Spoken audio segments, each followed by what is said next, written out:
If it hadn't been for that one person, Mrs. Cleaver, I wouldn't be sitting here talking to you today. I wouldn't have gone to Iowa State. I wouldn't have ended up with 16 million subscribers and 50 million readers. They wouldn't be reading those magazines but for one person, Mrs. Cleaver. She was an English teacher, and she spotted whatever talent I had for writing as a freshman. And that woman stayed on my case, that short of nagging, for 4 years, that I was going to be the first student that she ever taught who was going to go on to journalism. And I was. In fact, one time I gave a talk down at Harlan, Iowa, and my wife couldn't make it a number of years ago. And I said, do you still have that seat open on the speaker's table? And they said, yes. I said, well, call Mrs. Cleaver.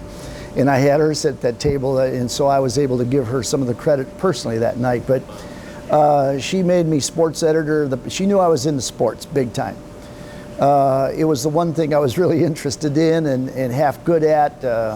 You know, that little town of Auburn, that baseball team of 63 students ended up winning the state tournament in baseball. So there was some talent in that sport. Unbeknown to me, when we had the cap and gown graduation ceremony, all 11 of us,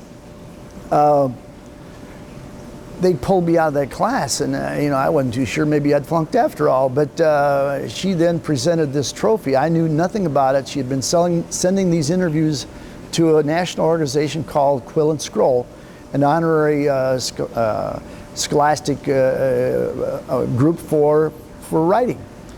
And I won the plaque for I was the interviewing writing champion, whatever, #1 in Iowa.